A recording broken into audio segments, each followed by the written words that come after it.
Good morning, everybody. Once again, you're with Deacon Derek Walcott, and you're on Breakfast with the Deacons. This is Breakfast with the Deacons. I want to share with you, I know that sometimes you'll watch me late in the evening. So this might be breakfast, this might be brunch, this might be dinner with the Deacons. But I'm glad that you're tuned in. We're all about good news. Not only that, but we're here also to bring some healing. And in our last show that we talked about, the topic that I'm exploring is about HOPE, providing hope for people. Papa Francis kind of gives us, some insight to this hope. And he says that Jesus is the gate opening up to salvation. A gate open to everyone. I want to say that again. Jesus is the gate opening up to salvation. A gate open to everyone. Welcome to Breakfast with the Deacons. Thank you for tuning in to Trinity. Now, Trinity Television is not only being transmitted in Trinidad and Tobago. It's everywhere that there's the Flow network, everywhere that you have cable, everywhere that you can get onto the internet. We're on Facebook. So I want you to go to tcntt.com. I want you to go to download the app Trinity Broadcasting from Google Play. You can get us also, on Apple and Android. Just go to tcntt.com and download the app. And you can even get us on Trinity Radio. This is a new part of the family where, we're dealing with issues like this. Today, it is again my pleasure to introduce Lorraine Pouchet. She is an OP therapist, an original pain therapist. She's been working in the field for 28 years. She's a student, and her mentor is Sister Helena Profero, Carmelite, born in Guyana. She's the team lead of the Association of OPT, and she's done work not only in Trinidad and Tobago, she's done some work in St. Lucia, where I think her mother was born, because I think her father is Guyanese, like she told us in a previous show. We continue to deal with anxiety, we continue to deal with depression, and I like to deal with these areas because too many people in Trinidad and Tobago and in the world are suffering with anxiety, depression, sadness. Too many young people are really, and older people too, they're struggling. Now, I'll go back to Pope Francis. Jesus is the gate opening up to salvation, a gate open to everyone. And that's why on Trinity Television, Jesus provided this gate, and therefore we're going to be working with this. Lorraine, welcome back. Thank you, Derek. It's nice to have you. Yes, yeah? yes. It don't look like we change our clothes at all. No, but that's all right. Yeah, we want to stick on the theme. Yes. So we want people to, when you watch us, you say, well, wait a minute, I thought I saw them, in the same clothes. It's the different topic. Theme. It's the same theme we're dealing Expanding with. The theme. Yes. Expanding the theme. Lorraine, the last time we spoke on some of the causes, we spoke about the root cause for a majority of people suffering with depression and anxiety. But as we start, I want to talk a little bit of Sister Helena Profero, right? Why did she get involved in this aspect of therapy? Sister had a brilliant brain. She had her master's in religious sciences, religious knowledge. She had her bachelor's in psychology. She wanted her master's in psychology. And she went away to study at a university. And while she was there, she recognized that the university was dealing a lot with New Age, which of course Sister rejected. And she was about to give up on pursuing that and coming back home because she was not, it didn't rest well with her. And she discovered the work of John Bradshaw. Yes, yes. She discovered the work of John Bradshaw, and she said it blew her out of the water. That's Sister's words, right? Yeah. It blew her out of the water. And she decided, well, okay, maybe God is understanding her discomfort and is providing the avenue within the same realm that she's supposed to pursue. And then she recognized from his work that John was focused not on the symptoms, but on the root causes of our issues. And that led her into really continuing her work so that she could become qualified, but also in understanding his work by John and Alice Miller and all these other people who dealt with the inner child and understood that most of our behaviors as adults was unresolved issues from childhood, okay? So that being said, sister came back, and the first person she set her eyes on was me. First person? She saw some unresolved issues? She was in the process of right. developing her program. Right. And sister did a lot of work that people are not aware of. She and I hosted a show at 11 o'clock in the night for people who were suffering from pain and anxiety and all kind of thing. We were on the radio answering calls from people at all kind of hours. But sister was also the spiritual director of the Clark and Batu Bereavement Counseling group. Wow. My dad had died around that time. Yeah. And they kept inviting me to come in. And I went in eventually because my husband said, they're going to call you every month if you don't go. And I met this little nun. And in that process, instead of them comforting me, I ended up working with a young girl who was in the group and who wouldn't talk to anybody else. And she spoke about, it was her sister who had committed suicide. The reason for it was that the stepfather had sexually abused her. Oh, good gosh. But the stepfather had also sexually abused the child who was in front of me. And she was the older one, never spoke about it. So she was carrying guilt, all right? But I was able to get her to open up and then say to her, listen, I'm not a professional, you need to talk to sister. Because sister was the director of the group. And coming out of that interaction, she said to me, you have a gift for counseling, you're going to come to my course, the next course. And I started working with her. Now, the John Bradshaw's work starts from infancy.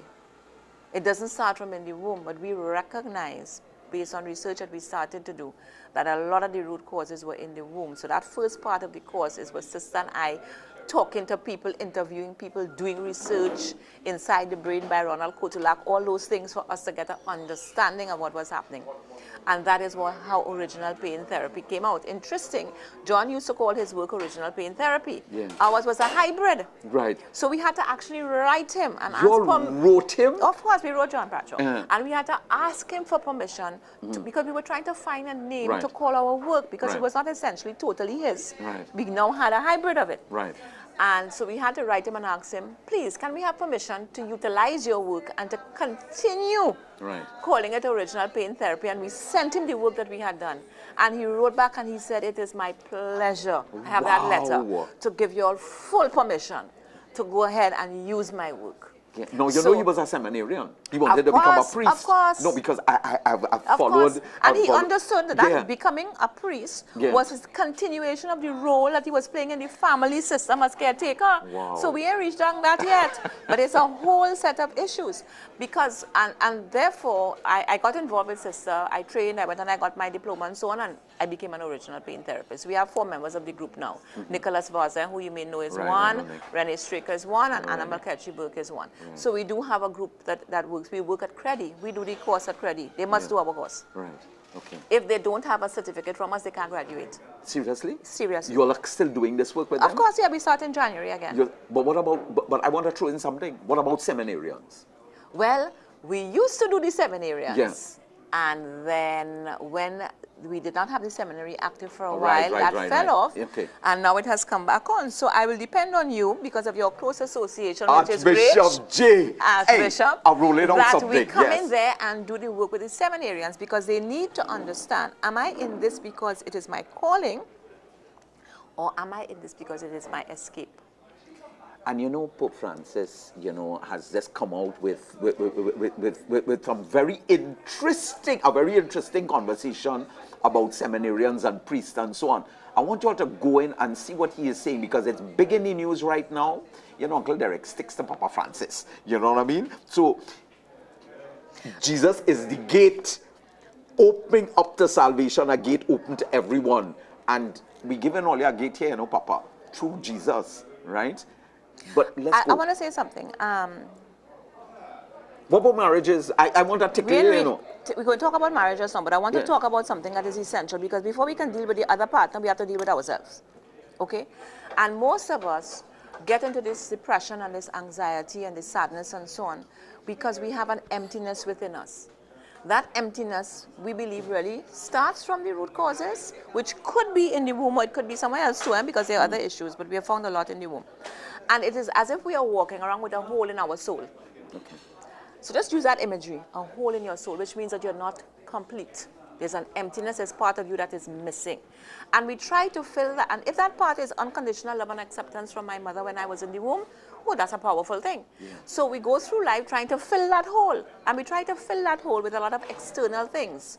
So we talk about priests, we may gravitate towards that because we think I will fill the hole in our soul. Okay. We may gravitate towards drugs. We may gravitate towards overworking, overthinking. We may gravitate towards, you know, there's spiritual addiction, you know that, right? Religious addiction, right? Yeah. When we feel very euphoric because we are praising the Holy Spirit. Mm-hmm. And I remember, but we don't go out there and do the practical works. I remember His Grace Archbishop Harris stating once in the Catholic News that he was talking to some charismatics at a rally. And I saw this thing recorded in the Catholic News about, you know, yeah, you get a high and you praise the Holy Spirit, but what are you doing practically when you leave here? Yeah, yeah. And I called him and I said, Your Grace, no matter what, the whole charismatic movement would turn against you. Yeah, yeah, yeah. But he said, but that's the truth. That's the truth of what is, okay? So we need to be careful, and we need to understand that if we have that hole in our soul, that emptiness, that we're not finding something to fill it, then that could be also causing our depression. So for us as human beings, we first of all need to recognize something is wrong, and I need to take responsibility for me. It's breaking that cycle of abuse that passes down, okay? Because as what is going to happen, I will perpetrate the same dysfunctionality onto my children and those people in my environment. And that is why we have generational healing masters and so on, because we're trying to break that. But part of it has to come from us too. We have to do something. Now you spoke about marriages. If I'm not okay with me, if I don't love me, if I don't accept me for who I am, if I'm not confident in the gifts that I have, if I have not realized those gifts because I'm too distracted by worrying about all kinds of things like depression and sadness, then how can I possibly love another person? I cannot. I cannot even love my Creator. I do not have the ability to get into relationship because I'm not in a relationship with myself. And if I'm not in a relationship with myself, I cannot be in a relationship with a significant other at an equal intimate level. Neither can I be in a relationship with the Creator. Because relationship is two-way. Now, you know, I'm going to push something here. Now, all earlier marriage preparation, you know, the marriage preparation team, I would like to kind of promote that we do OPT with these couples who are coming to prepare for marriage. Because, you know, you don't want to find out that after you get married, that you can't really be a good husband or a good wife because you have not dealt with the source of your challenges. And sometimes it might be important to find out that early. And this is why I'm talking about, you know, this sort of engagement, this kind of courting.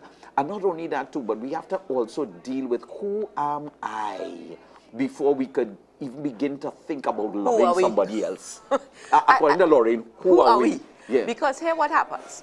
So Derek, you and I get married. Yeah. You have come out of a family where it's a no talk, no feel situation. Yeah. Parents just provide what is required, but there's no really emotive connection and people don't share. So you accustomed to getting things done in a particular way, and that's how you accustomed. You don't show love, you don't hug, you don't kiss, you do all those kind of things. But you show your love by the things that you do. Right. I now have issues. I was criticized, I was rejected, okay? I get depressed, I get sad. I need constant reassurance and constant showing of I am loved and I am appreciated. But you don't know how to do that because you ain't come from that. And I don't understand that is how you are, and you don't understand why I need all this reinforcement. Don't you see that that is a recipe for disaster? Yeah. Because we are both going down our different paths, supposedly in a relationship, but not even in a relationship with ourselves, far less to be in a relationship with the other half. And what you are saying is very true about marriage preparation, because when Sister was alive, she died 3 years ago. When Sister was alive, Sister always said, we should be doing this for marriage preparation. We give talks, 1-hour talks for couples. That's not good enough. They need to go through the process of understanding who they are and doing their own inner work. Because what we find happening now is that many couples who have gone through the marriage preparation and are married are coming to us because the marriage is in trouble. And the marriage is in trouble not because they don't want it to work, but because they're at variance with each other and they're fighting each other. And it's, just get this image in your mind. Me, Lorraine, and my inner child. My inner child who has issues of depression and sadness from in my mother's womb. But another thing at my inner child, I have two issues of what I call original pain. One was when I was 6 years old, I was sexually abused by a friend of my father's. So I also have those feelings of helplessness, being in that type of situation. Wait. So you can have several issues. This is theoretical you're talking about. This is testimony. This, I went through this. I'm a sexual abuse survivor. Are you looking on? We're dealing with real things here. This is real life. This is real life.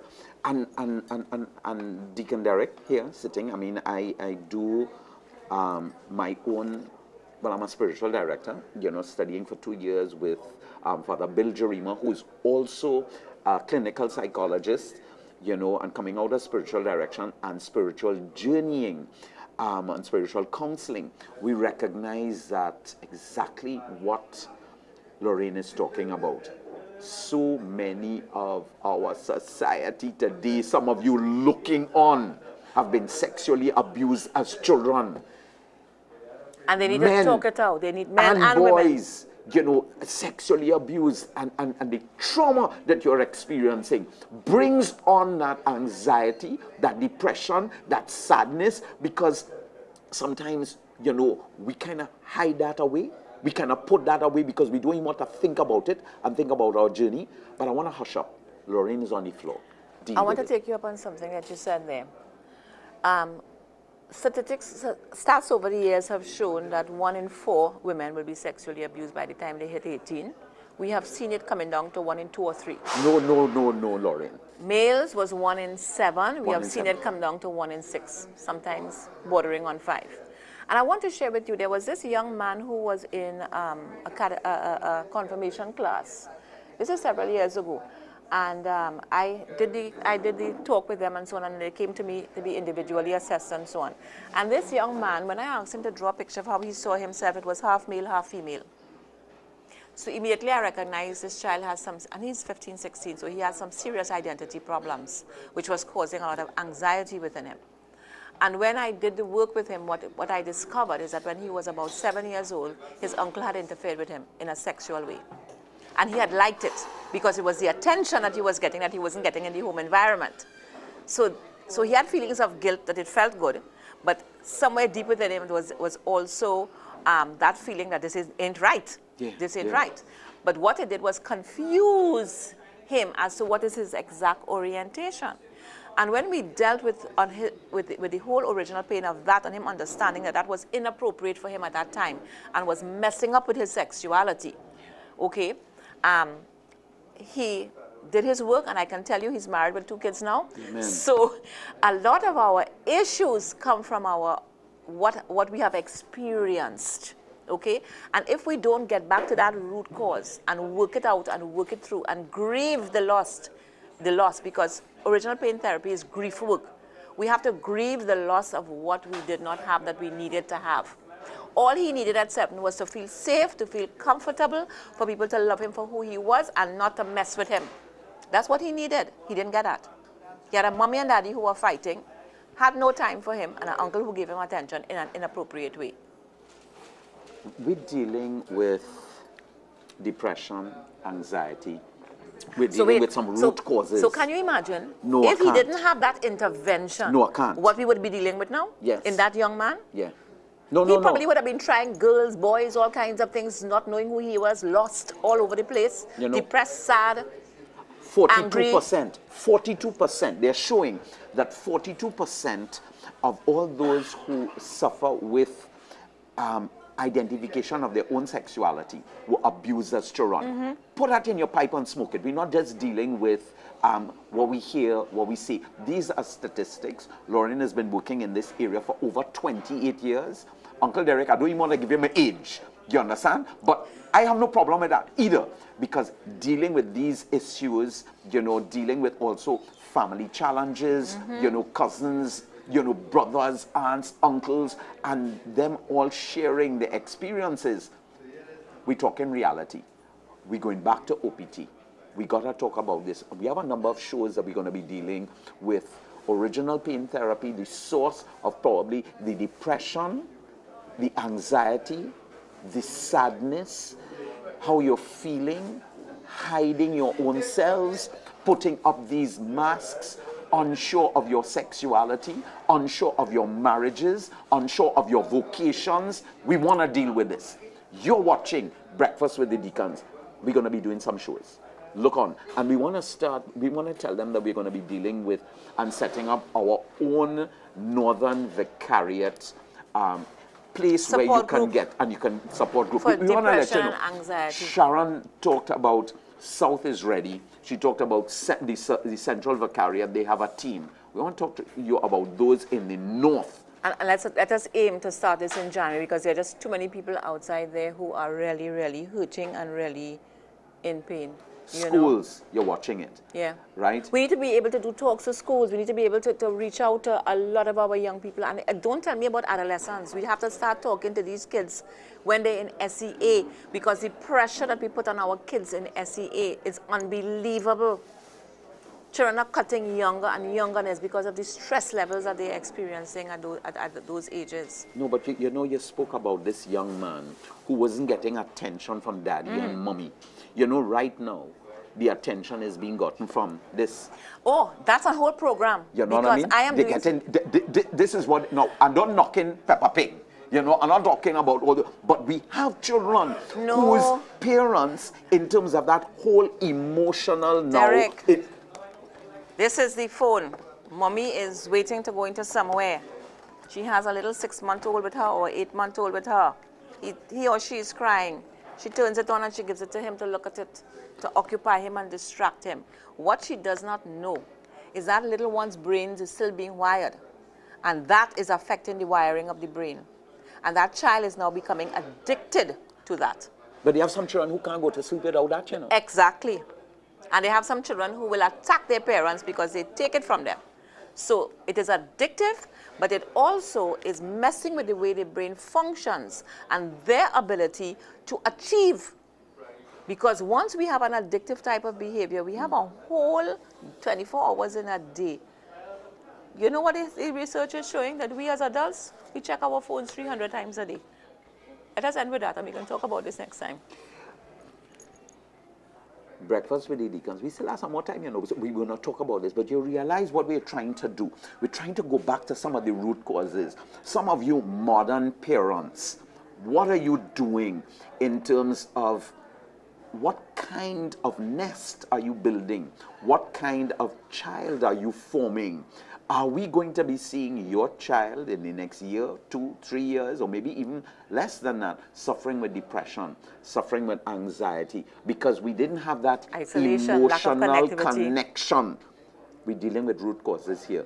But we have some more time before we go to show number 3. Okay.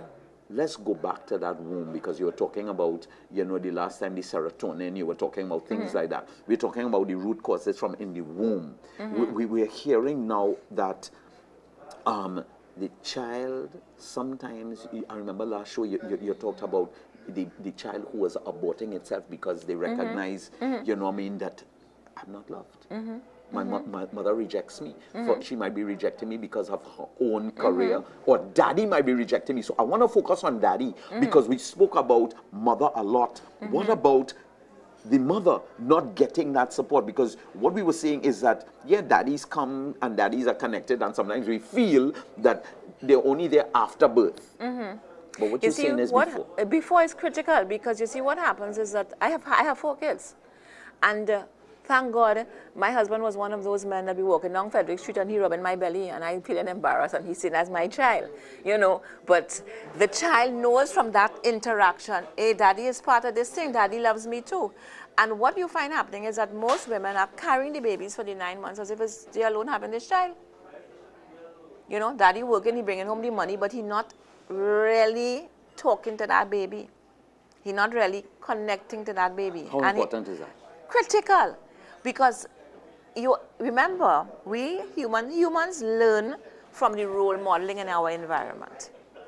If daddy cannot show emotions and show connection to his wife and his unborn fetus, how do we expect that child, when he or she is born, to be able to connect to the male in the way they're supposed to connect, or to be the male that they are supposed to but be? But providing everything, I'm bringing home the money, I'm paying the rent, I'm buying the groceries. You want me to rub your belly too? Yes. And I want you to talk to me inside of there. And I want you to play nice music for me. And I want you to make me feel happy in there, because I am already part of the family from the moment of conception. I'm already part of this family from the moment of conception. And if, as male, you are the head of the household, then you need to step up to the plate. And when we come out to the birth part and baby is born and mommy exhausted and she has breastfed and all baby needs is a little comfort, don't turn your back on mommy and let her get up and go and walk baby. You need to get up and walk baby. Because it's all part of the process, it's part of the bonding. But what about these kind of liaison pregnancies where, I mean, I'm listening to young people and they have multiple liaisons. So there's no connection with this person or that person. They have multiple connections.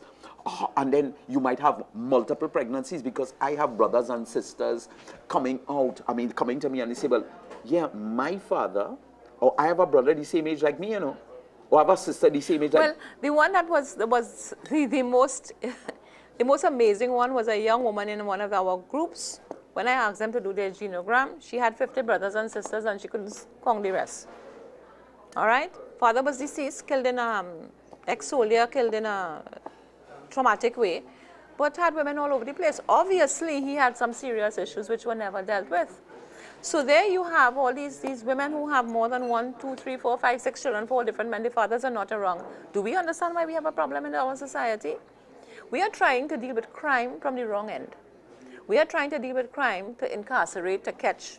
But we have to start dealing with crime from family systems, from community, from understanding what is required to create this balanced human being. And we have to look at all the social impacts, the educational impacts, all the various issues that will give people the best opportunity to be the best that they can be. We have to move away from the dependency syndrome and help people to understand, I can. Simple, I can. We can.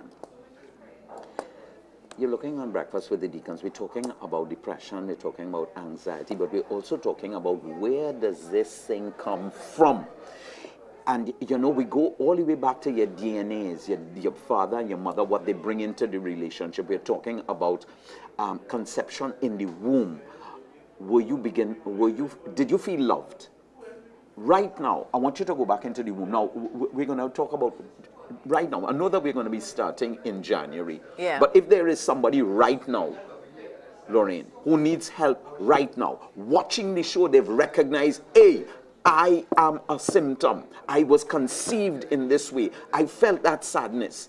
We have 30 seconds. Tell them where they could come right now. WhatsApp 753-2775. I'll respond and I'll advise what they need to do next. But do you have a location where you do your therapy? We operate out of the Companions of the Transfigured Christ in Belmont, which is next to the Providence Girls School. But they must book an appointment because we work strictly by appointment. And I always tend to do a little interview on the phone just to make sure I understand where they're at and so on, and I can best advise them. Because remember, we have several things that could happen to cause you to feel the way you feel. One is your chemical levels, one is your experiences, your root causes. There could also be spiritual issues. So we have to look at the whole thing and assess the person and then determine what is the next step, what is the next course of action. How do we help that person to connect to themselves and to become the very best that they can be. Breakfast with the Deacons. Tune in.